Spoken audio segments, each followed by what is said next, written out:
Welcome to the SunSmart IRONMAN Western Australia, coming to you from the superb coastal setting of Busselton, located in the southwest of Western Australia. Now in its 12th year, IRONMAN Western Australia has grown into one of the premier Ironman races in the world today. It's a race best characterised by its iconic 2-kilometre long jetty, its fast, flat course and its strong community support. With its towering forests, fine food and wine and relaxed outdoor setting, the southwest region of WA always attracts a huge field. Today's race will feature almost 2,000 competitors from 44 countries, here to complete a 3.8 kilometre swim, a 180 kilometre cycle, followed by a 42.2 kilometre run. 330 of the athletes today will compete in their first Ironman, and for many, it'll be a life-changing experience. It's a race that can either make you or break you. Has been something special. In last year's epic race, it was the pint-sized Kiwi Britta Martin taking the women's title, while in the men's it was the Frenchman Denis Chevreau taking the crown. Chevreau's back to defend his title, but he'll have his hands full trying to fend off Australian superstar Luke McKenzie. It's a strong European contingent in the women's, with everyone out to stop the American Sarah Piampiano, following her recent top 10 finish in Hawaii. It's the last big race of the year, with everyone looking to finish the season on a high. Get ready for one of the most demanding challenges in world sport, the ultimate battle of human endurance. This is the SunSmart IRONMAN Western Australia, Busselton.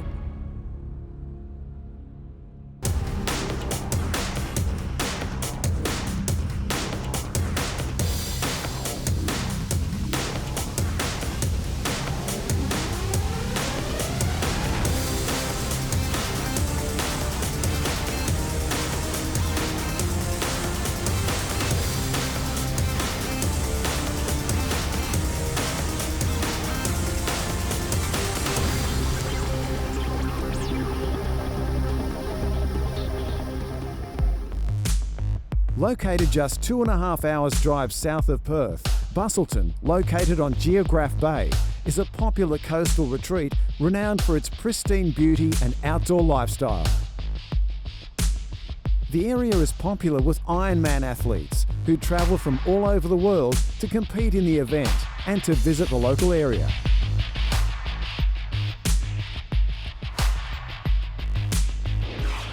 The top seeds in this year's women's race include Yvonne van Vlerken from the Netherlands, last year's runner-up Marine Hoof from Germany, Georgie Rutherford from Great Britain and the Australian hope Dimitri Leduc. But they'll all be out to unseat the American favourite Sarah Piampiano, who comes to Busselton in solid form, following a 7th place in the Hawaii World Championships. I love it here. It's really great, and going into this year, one of my goals was to go under 9 hours and to win an Ironman race. So, for me personally, that's a big thing. And then also, I love being in Busselton. It's just really gorgeous down here. Despite a serious leg injury last year, Piampiano feels she's recovered well and is in good shape for the race. I broke my femur last year. I still have some weakness on my left side. It's definitely, it takes almost 2 years to really fully gain that strength back and get back to normal. But, I feel great, and I feel more fit than I've ever been. Following an awkward crash on the bike in last year's race, Yvonne van Vlerken is looking for a big improvement this year. Last year here I was in great shape and very keen to win this amazing event here. And then at 90 kilometers I just fell on my nose, and it was not good. But I'm not here for a 5th place, definitely not. Like a fine wine, van Vlerken gets better with age, and she feels she's in the form of her life. I I won the new Ironman in my home country in the Netherlands. And after that I won Ironman Spain, Ironman Barcelona. So yeah, I'm on a winning strike actually. It's been an amazing season, so I hope to give it a really beautiful end. It does hurt, of course it hurts, but it feels like it's getting easier. The longer you do it, it's getting easier, and especially on the long distance, it's kind of like pacing yourself and being clever. And yeah, I am not a sissy, otherwise I wouldn't be doing this, that's for sure. Yvonne van Verken, who is very strong. She knows how to race. Maureen Hoof is the other European, and she is an exceptional cyclist. Swimming around the jetty is very unique. It's beautiful, and the bike course suits me. It's flat. The run is just beautiful, and there are people everywhere cheering at you, so it will be a good experience. 18 pros from 8 countries will start in the men's race. It's a strong field headed by 2 Germans, Bittner and Kramer, 70.3 specialist Tim Reed, the defending champion Dennis Chevreau from France, and the Australian favourite Luke Mackenzie, who's desperate for a good result following a disappointing DNF in the recent World Championships. Mackenzie started his professional career here in Busselton, so it's a race that has special meaning for him. It's exciting to be back here in Busselton. This is where it all began for me in my Ironman career. In 2004, I raced here, as a 23-year-old, looking for my spot in the world triathlon scene, and yeah, one thing led to another, and now this is my career. So it's really good to be back in Busso. It's a great place to bring my family, and just a place that I really enjoy coming to race. After a comfortable win in last year's race, Dennis Chevreau is back to defend his title, but knows he'll face sterner competition this time round. I'm very happy to be back. I like the GT, the swim, I like the run. I am in good shape, but there are other guys who want the win, so we will see. I think there's a couple of guys that I've really got to look out for. Obviously Dennis Chevreau, who won the event last year, 8:05 here on this course is one of the quickest times ever. David Dello, very accomplished Ironman, and some very super fast times to his name as well. Tim Reed's coming up from 70.3 distance, and Tim's done some Ironman races, but I don't think he's hit his potential yet, and I think he's probably the biggest dark horse of them all. The half Ironman racing's been going well, but Ironman racing is a completely different beast, and I've gone into a couple of Ironmans with a few 70.3 wins behind me, but it's almost different sports. 70.3 racing now is working at threshold, going as hard as you can for as long as you can, whereas Ironman is so much more about pacing and staying strong throughout the day and not doing anything dumb really. But I believe if things do go my way, I think I can win the race. I was here for the very first edition of it in 2004, and just watching it grow and become an iconic event is something that, it's really cool to see. And so to finish the year on a high note here in Busso would be the plan.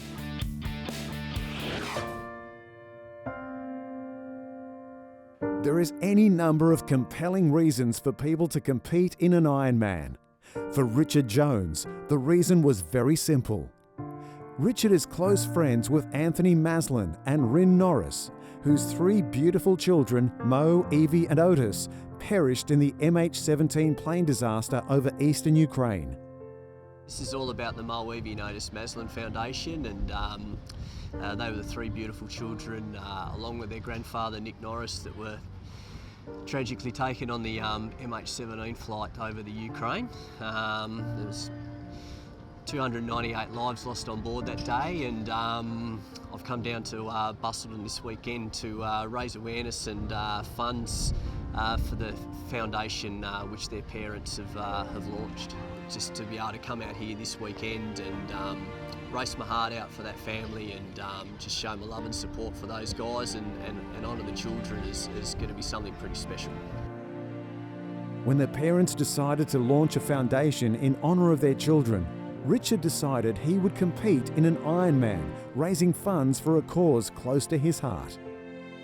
My focus of the whole year was that this day on Sunday is going to be whatever it takes, 10, 11, 12, 14 or the whole 17 hours of a bit of physical and mental pain, but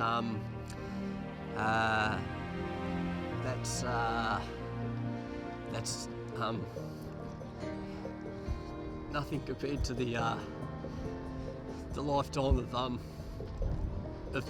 pain Rinamazza will go through.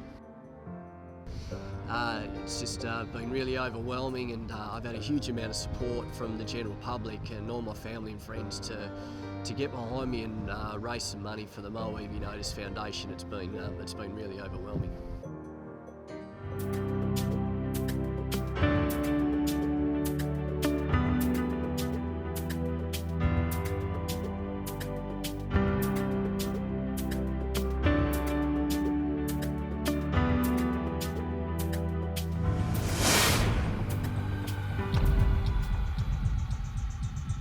It's an early start to the day, with almost 2,000 competitors preparing for what will be, for many, the longest day of their lives.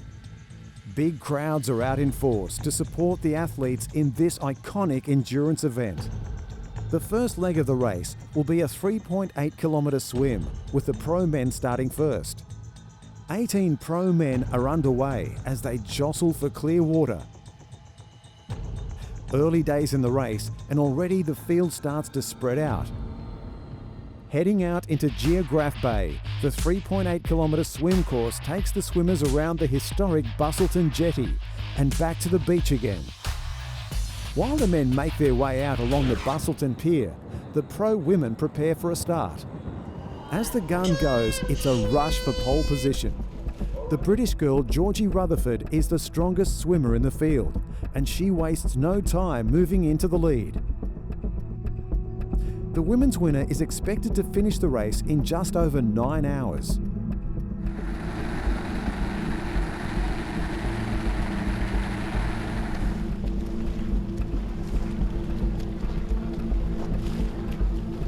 While the pros disappear over the horizon, almost 2,000 age group athletes prepare for one of the most challenging yet rewarding days of their lives.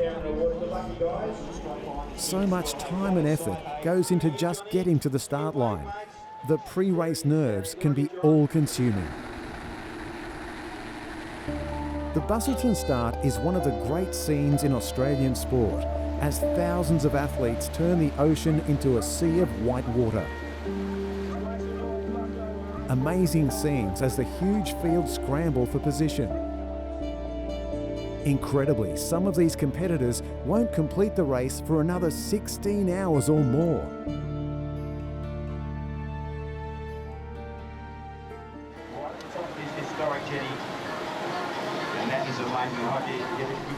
As expected, it's Rutherford with a narrow gap over the Australian Dimity Lee Duke, with the Dutch girl Yvonne van Vlerken in third.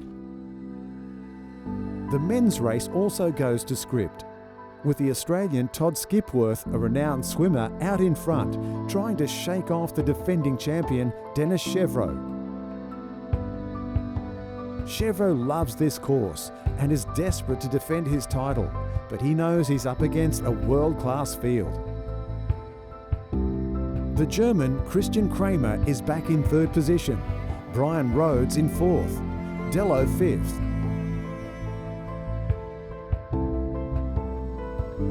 And another German, Per Bittner, back in sixth. Surprisingly, Luke McKenzie, the race favourite, is back in the pack.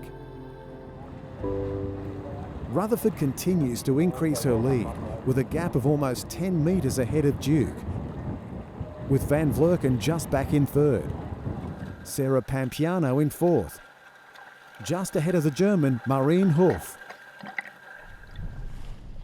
Chevreau knows Skipworth is a strong swimmer, and he just wants to stay in the wake and be dragged along. The men's field now begins to stretch out single file, and it's a case of follow the leader. The jetty acts as a good reference, with navigation difficult in the choppy conditions. Now almost halfway into the swim, and it's Todd Skipworth still leading the way. The age group competitors make heavy work of the swell, and it's a tough start to a tough race. Rutherford continues to extend her lead, opening a sizable gap on the field, with Duke in second and Van Vlerken in third. Despite the choppy seas, Skipworth looks comfortable out in front, but he can't shake Chevreau, who refuses to go away and holds on doggedly to his tail.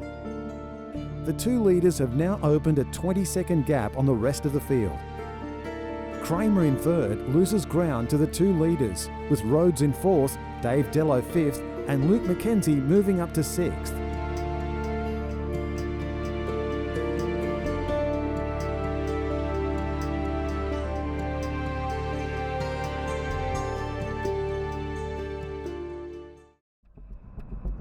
It's an exceptional swim by Rutherford in the white cap.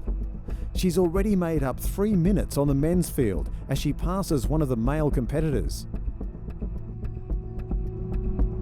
Duke and Van Vlerken swim closer to the jetty and continue to lose ground to Rutherford. A current pushes swimmers towards the jetty, causing many to readjust their line. It's an outstanding swim by Chevreau, shadowing Skipworth from start to finish,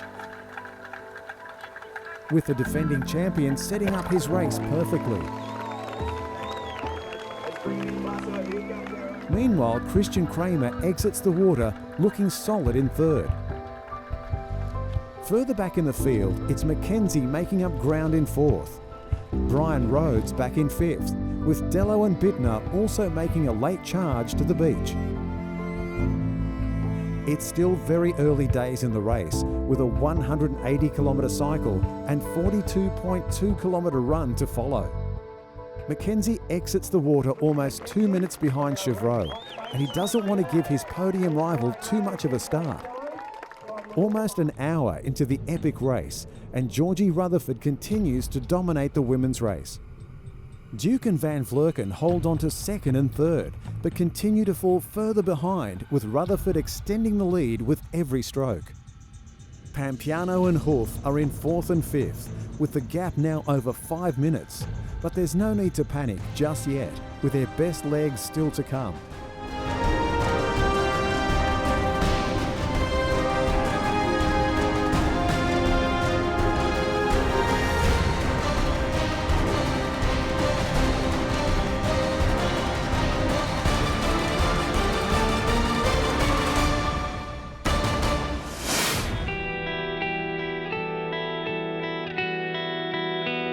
While the pros battle it out for podium honours, age group athlete Brett Wright has a far more important race to run. Brett planned to compete in Ironman Western Australia with his best friend and younger brother Mark, and they trained together for the big race before Mark tragically passed away in a freak swimming accident.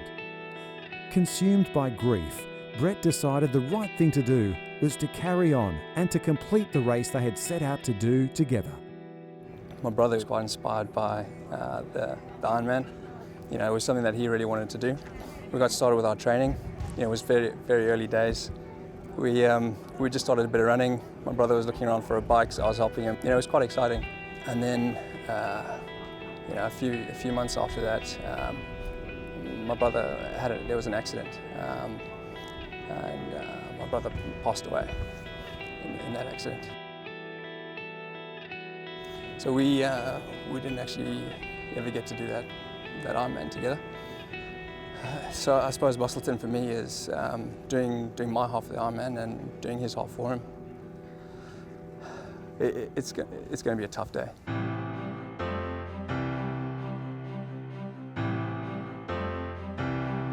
You know, I know he'll be there with me on the day. He'll be out on the course with me. He'll be pushing me. You know, he'll probably tell me, you know, I'm going too slow on the bike. He'd tell me to get my act together and speed it up a bit. Don't embarrass myself. But you know, it's going to be a tough day. It's going to be a tough day. There's going to be highs. There's going to be lows. I suppose just like any Ironman. But you know, I think it's going to be hard. I don't have any aspirations for, you know, time or anything like that. I don't mind if I don't beat the last one. You know, I just want to get to the end. And I just want to do it in his honour. You know, I think he would be proud. I think so. It's now over an hour into the iconic race. Chevreau wastes no time in transition and heads into the bike in first position, with Skipworth close behind. Meanwhile, more of the men exit the water. Kramer exits transition in third position, with Brian Rhodes sprinting past in fourth. Luke McKenzie appears to be in no rush and allows Dave Dello to pass, followed by Bittner and Reed. So it's Skipworth first out of the water in a solid time of 48.40. Chevreau just 4 seconds back. Kramer next in 49.41. McKenzie out in 50.30, with Rhodes fifth in 50.32. It's been an outstanding swim by the British girl Rutherford, who's excelled in the tough conditions. She's now opened up a huge gap on the rest of the field. Duke holds on in second, but is now almost 3 minutes behind, with Van Vleuten, one of the race favourites, a further 20 seconds back in third. With strong bike and run legs to come, Van Vleuten's in a solid position. However, her biggest threats are more likely to come from behind, in the shape of Sarah Piampiano and Maureen Hulf, who exit the water in fourth and fifth position respectively, almost 4 minutes further back.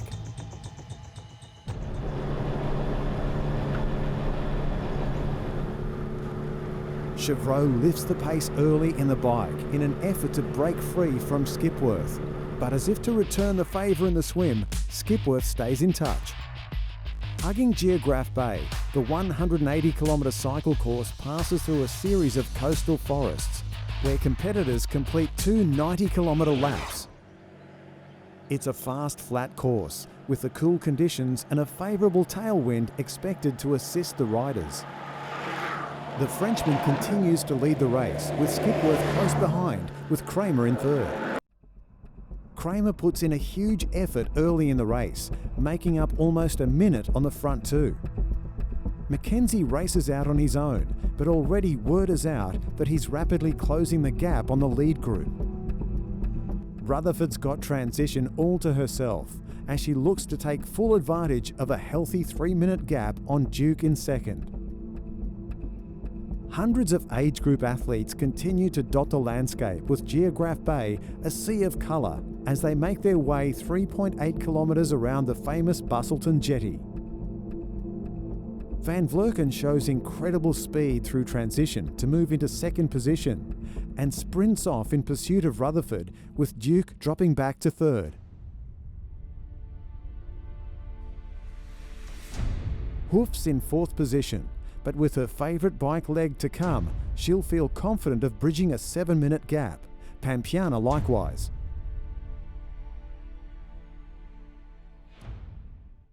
So after an outstanding swim of 59.30 in tough conditions, it's Rutherford first, over 3 minutes ahead of Duke in second, Van Vleuten in third, and Pampiana in fourth. In the men's race, Chevreau, Skipworth and Kramer continue to share the lead, but it won't be for long, with Luke McKenzie rapidly closing in. By the 23-kilometre mark, Luke McKenzie roars past and into the lead. It's an incredible effort, and rather than stick with the group, he forges ahead as if to prove a point. It's a bold move for so early in the race. Like McKenzie in the men's, it's Van Vleuten making all the right moves in the women's race, and she catches Rutherford in quick time. The Dutch girl had a great season and is looking for more success here in Western Australia. Duke also passes Rutherford, and after a brilliant swim, the Brit continues to lose ground and is now into third. Van Vleuten feels she's getting better with age, and if her recent record is any indication, it's hard to argue otherwise. Closing in on the 45-kilometre mark, Luke McKenzie now leads by over 2 minutes and looks in great shape. Kramer holds onto second spot, but is losing ground to McKenzie. McKenzie's average speed is a blistering 43 kilometres per hour, and he continues to extend the margin.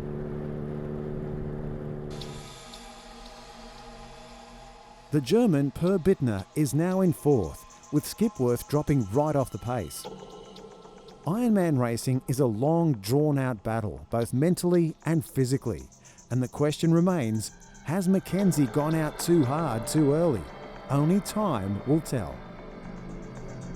Meanwhile, our age group athlete Richard Jones, who's raising funds for the family of MH17 victims, makes his way through transition with the first of 3 demanding legs completed. How you feeling, Rich? Good, mate. Yeah. Good. Yeah, no, good swim. Came in the time that I wanted to, so took it nice and easy, and it was a bit choppy out there, but yeah, just tried to relax and go with the flow, and ended up going all right for me. So feeling nice and fresh for the bike leg anyway. Yeah. It'll be very emotional, and yeah, just looking forward to getting out there, and hopefully the rain holds off a little bit and gear up for the run.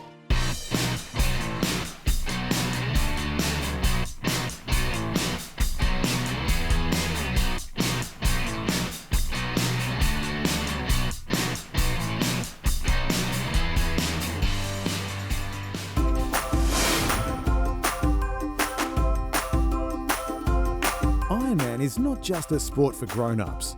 The day before the big race is the popular Iron Kids race, where the kids get to shine and where future champions are born. Iron Kids is a really important part of the Ironman weekend now. It's just like a baby Ironman. It's just great for the kids to get out there, be active, be healthy, and be part of the iconic Ironman event. Kids are pumped. You see them at the start, we do a good warm-up with them, they get right into it. You see them out in the swim, you see them on the bike, they're smiling, they're waving. And at the run, you saw coming down the finish line, they've got the arms up there. I'm an Iron Kid, they're jumping up, they're screaming, they're smiling, and that's exactly what it's all about. The parents love it. They get to see their kids, as we said before, just being active, being healthy, really being part of the weekend, which is so important for the whole family thing, and that's what the Ironman brand is about. It's a family event. Saturday's Iron Kids Day, and Sundays for mum and dads to come out and play at Ironman, and you said the kids are there cheering their family, their friends, their mum and dad along, and it's a great thing for the young kids. Mate, I love Iron Kids, I really do. As a father, I have a couple of kids as well, like I said before, to get them out there and have fun, and at the same time they don't realise they're keeping fit as well. I think that's what it's all about, and yeah, that's my job, but it's an easy job to do.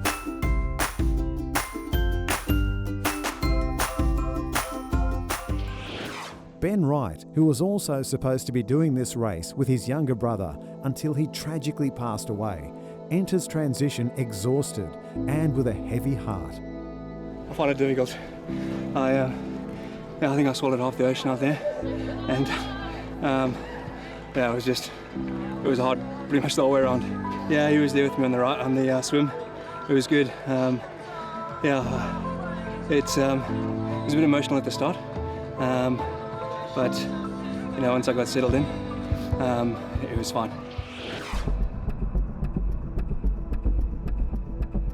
Halfway into the bike leg, and it's Australian Luke Mackenzie well out in front, showing no signs of fatigue despite the frenetic pace. Kramer looks strong, but he has no answers to the blistering speed of Mackenzie, whose performance has him on record pace. The Frenchman Denis Chevreau is 7 minutes down on Mackenzie, and he'll need to minimise the damage if he's going to have any chance of defending his title. Per Bittner, another German, moves into fourth position, 7 minutes 20 behind Mackenzie. After dominating the swim, Skipworth loses ground on the bike and falls back in fifth position.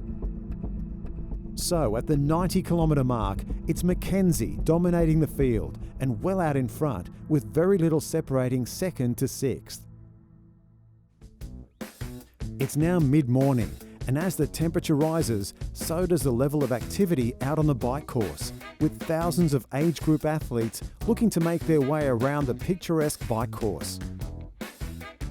Whether it's beating your fellow age group athletes, chasing a PB, or just trying to finish the race, everyone has their own source of motivation. Like Mackenzie in the men's race, Van Vleuten dominates the women's race, and she heads back into Busselton at the 90-kilometre mark with a 7.5-minute lead over American Pampiano, with the German Hoof making ground in third. Van Vleuten knows Pampiano and Hoof are both strong riders, and this race is far from over. Van Vleuten was in the mix for the podium last year before a bike crash relegated her to 5th. Duke, the leading Australian, does well to stay in touch with the chase group, but continues to lose ground, while the early leader Rutherford falls almost 11 minutes back. Mackenzie's effort on the bike has been nothing short of phenomenal, and the field struggles to stay in touch. Mackenzie had a disappointing race in the recent Hawaiian World Championship, and by his own admission, wants to prove something today, and he seems to be delivering the desired result. Chevreau and Bittner continue to ride together in 3rd and 4th, while Christian Kramer holds on to 2nd. Despite the attention of 3 world-class Europeans on his tail, Mackenzie continues to extend the lead in what can only be described as a career-defining ride. If he keeps this pace up, and the big question is if, he'll smash the Ironman Western Australia bike record. In a worrying sign, Van Vleuten's 7-minute lead starts to erode, with all 3 chasers making ground. The American Sarah Pampiano is in hot pursuit, and now just 5 minutes behind and closing. Likewise, Hoof has also reduced the gap by over 2 minutes.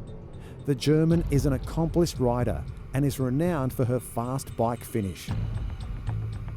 It's been a tough day at the office, but Duke continues to hold on to 4th.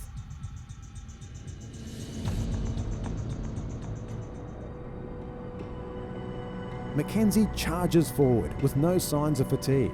In fact, he extends the lead to just over 10 minutes and looks in complete control. Kramer has no answers, and he's just hoping Mackenzie will eventually wilter under the relentless pace.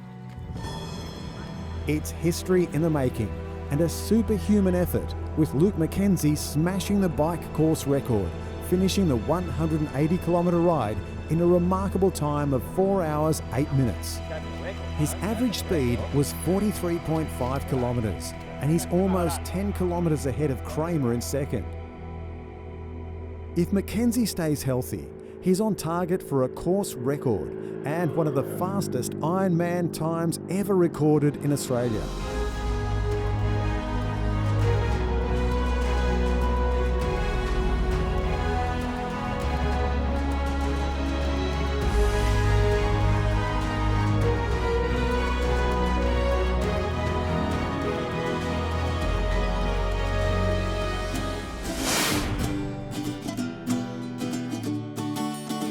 In the days leading into SunSmart Ironman Western Australia, the event hosted a breakfast for women in triathlon, a forum designed to address women's participation in the sport. For many of the age group girls, it's also a chance to meet and learn from some of the greats of the sport. The number one thing that Women for Tri is all about is getting more females into the sport. So to achieve that, we need to understand more about the barriers to entry for women in the sport. And that is, in a nutshell, the mission statement of Women for Tri. The breakfast this morning is all about educating the women on what the program's about, and probably more than anything is an opportunity for the ladies here today to give feedback to us as the Ironman brand. It's all about boosting women's participation in triathlon. I've got some friends that have recently got into it, and just seeing how much it's changed their lives, inspired them, and how much they're absolutely loving it. That's a great thing to see, and I'd love to see more women have that affect their lives that way.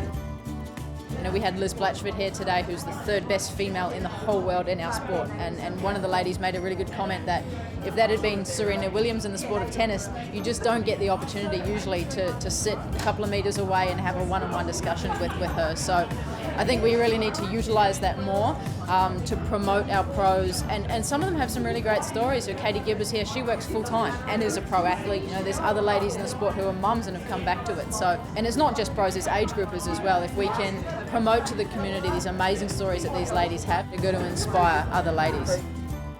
On average, we're looking at around about 18 to 20% of our total athlete pool are females. So, you know, it'd be great to set some targets for ourselves and see that number rise to 25 or 30% in the next couple of years.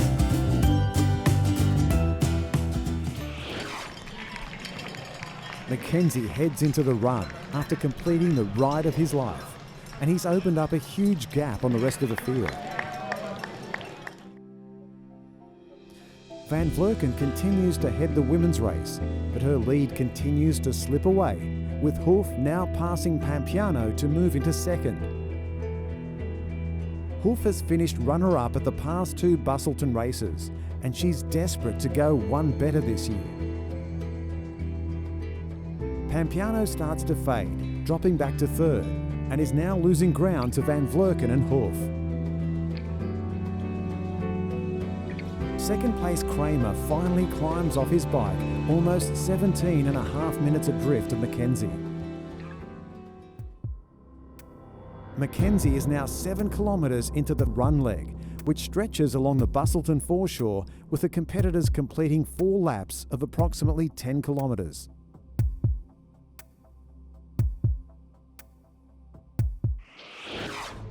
Chevreau makes a late charge on the bike, exiting in third position, almost 18 minutes behind Mackenzie, who continues to forge ahead at record pace. Herb Bittner enters transition in 4th position, a minute behind Chevreau. Kramer wastes no time getting into his stride, but it's going to take a minor miracle to rein in Mackenzie. Chevreau in third is a strong runner, and he hasn't given up hope just yet. Bittner in 4th exits transition onto the run, with Tim Reed back in 5th position off the bike. So 5 hours into the race, it's Luke Mackenzie who's blown the race wide open, following an incredible bike leg, opening a gap of over 17 minutes on the rest of the field. Mackenzie's race is now against the clock to see if he can break the race record. Van Vleuten finally dismounts her bike in 5 hours 54. She's done well to hold off the challenges of Hoof and Pampiano. Early in the run leg, and it's Chevreau on the charge and in pursuit of Luke Mackenzie, passing Kramer to move into second. Chevreau starts to make ground on Mackenzie, but is it a bridge too far?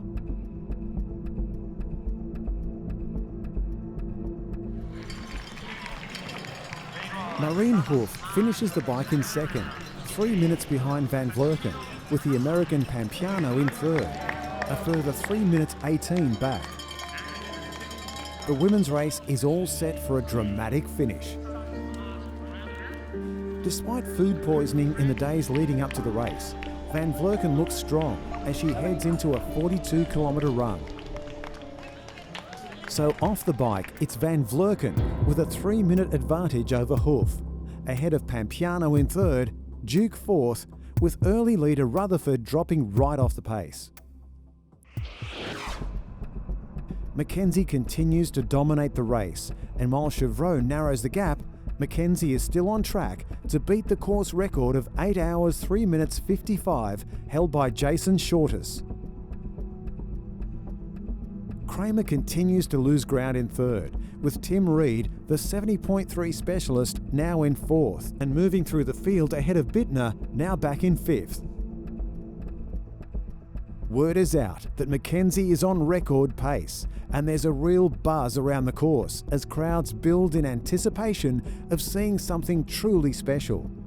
He looks like he's back to his best form since his second placing in the 2013 World Championships. The battle for the minor placings continues to unfold, with Tim Reed moving into third and closing in on Chevreau.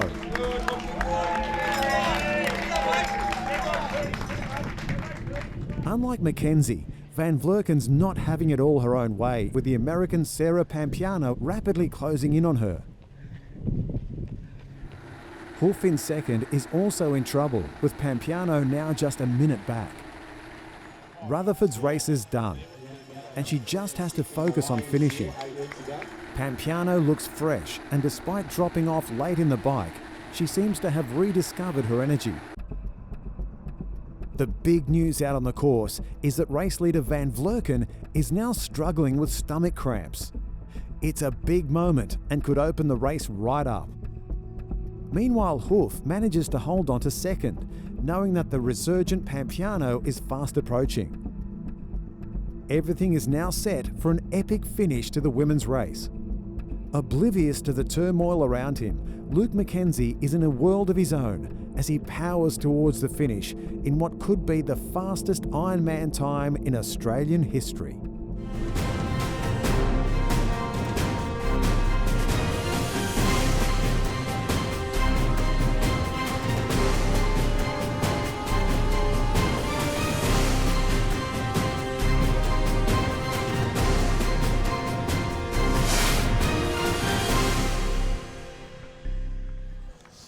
With a spring in her stride, it's Pampiano making all the running, and with Hoof now in sight, she lifts the tempo.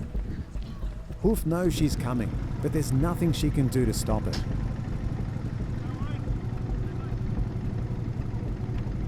Luke Mackenzie continues to power on and looks remarkably calm, given the record-breaking pace.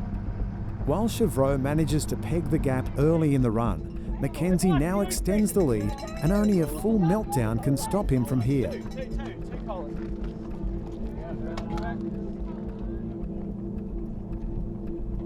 Chevreau now accepts that there will be no back-to-back titles, and he now just focuses on protecting second. After a huge run effort to take third spot, Tim Reed suddenly finds himself in real trouble, with the pace finally taking its toll. It's a brutal reminder of the unforgiving nature of Ironman. With Reed struggling, Bittner now moves into third spot as he races alongside Van Vlerken, who still leads the women's race, with Pampiano storming home. Pampiano shows her running pedigree, and with each stride, she gains on Van Vlerken, who continues to be troubled by severe stomach cramps. Incredibly, after leading for almost 4 hours, Van Vlerken stops running and slows to a walk. It's an open invitation to Pampiano, who's already made up over 4 minutes and is now just 2 minutes behind and closing. Van Vlerken is in a world of pain and realises her race is now on the line. Like a true champion, she tries to soldier on. Despite the finish line in sight, Luke Mackenzie continues to push the pace, knowing he's just moments away from a record-breaking victory. It's been an incredible journey, capped by a brilliant ride, and for the first time in the race, he can relax and enjoy the moment. Mackenzie smashes the record, home in a time of 7 hours 55:57, and it's the fastest Ironman ever recorded in Australia. Career day for me, to retire, not that I'm retiring, but to retire eventually with a sub 8 hour to my name, it's just a goal of mine, and I just couldn't be happier. I really was disappointed with the DNF in Kona, and it just really gave me a kick up the bum really to get my act together, and I really wanted to come here and win this race for one, but just get the result that I think I've been working hard for all year, and to go 7:55, dream come true. It's like a point to prove? I expect big things of myself, and I went to Kona to put myself in the mix to try and win it, and that was just, it didn't happen this year. So, when you record a 7:55, I think, that sends a bit of a notice to the rest of the world. That's up there with some of the fastest times going around. So, if I can produce a result like that in Kona, I can see how I can win it. 8 hours is just a barrier that I think every triathlete aspires to go under, and to put my name in the mix in that club now.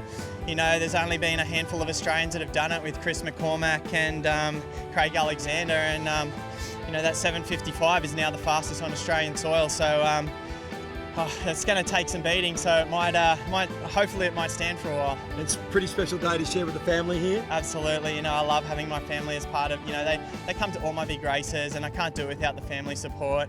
My wife-to-be Beth, little daughter Win, just seeing them out there on the course, 4 laps, just seeing them all the time just spurred me on. And my mum's here. Really wish my dad could be here, because he was here in 2004 when I started all this, and I think it would have just been really fitting if he was here.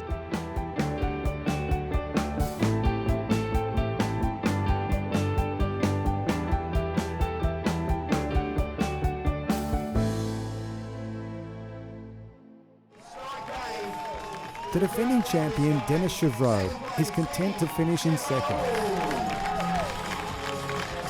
while the German Per Bittner has a battle on his hands, fending off a fast-finishing Dave Dello, who puts in a blistering run.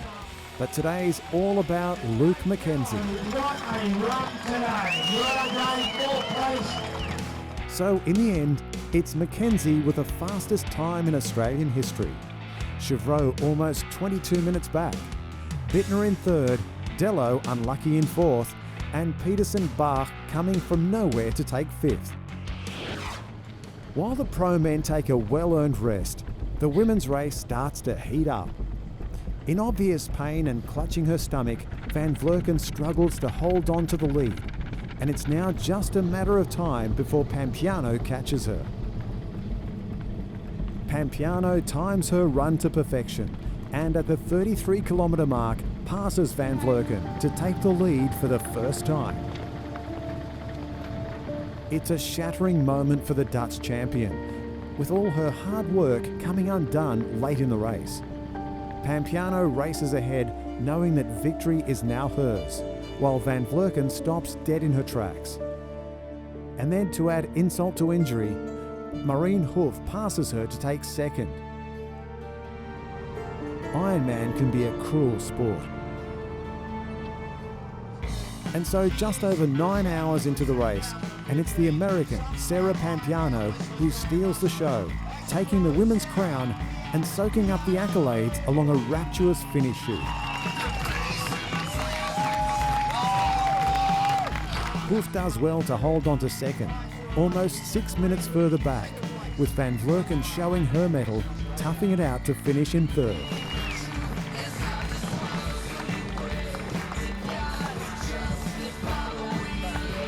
I was so nervous before this race, but one of my big goals for the season was to win an Ironman. So, I mean, I just can't imagine a better way to cap off my season. I'm just so pleased and proud. So, in a dramatic finish, it was Sarah Pampiano getting the job done, finishing in 9 hours, 3 minutes 46. Hoof in second, Van Vleuten third, Duke in fourth, with Georgie Rutherford rounding out the top five.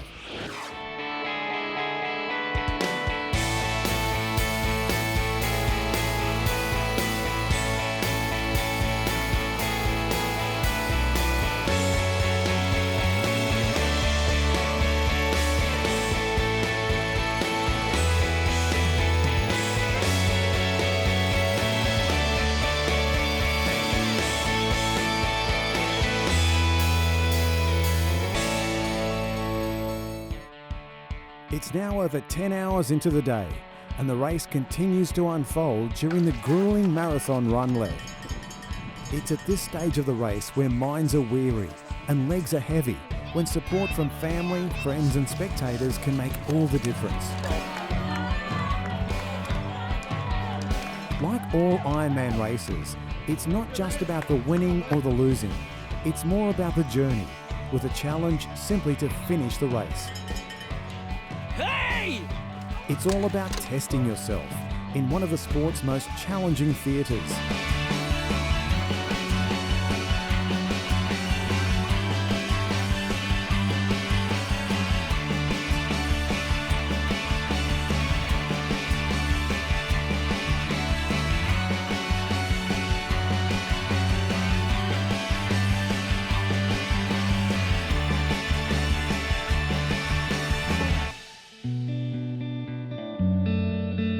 Meanwhile, Brett Wright is just 10 kilometres from the finish.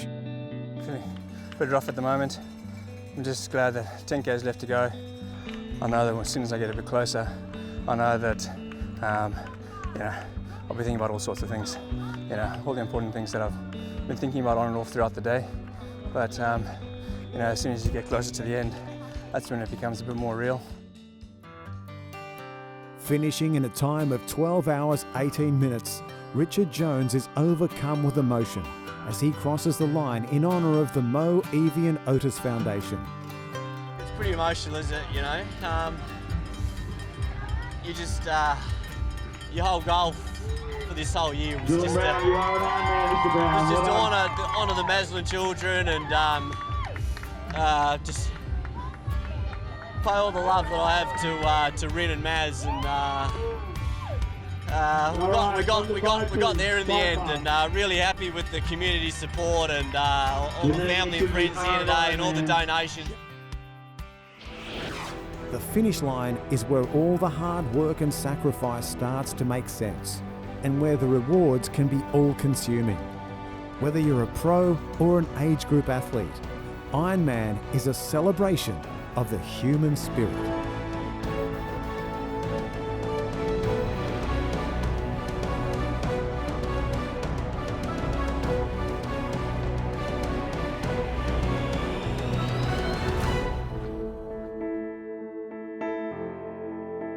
Finishing the race in a time of 14 hours 40 minutes, Brett Wright does his brother proud by completing the race they set out to do together prior to his tragic passing.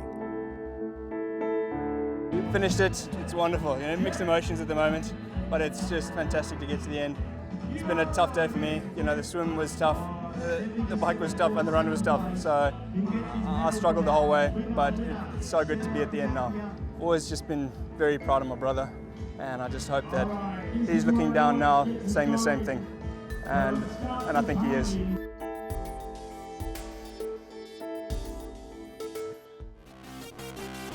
Well, if you're feeling motivated by what you've seen today, let me tell you that triathlon is a sport that is as rewarding as it is inspiring. Whether it's just a fitness goal, an individual or team's event, anyone can join the Ironman family by participating in events located all over the world.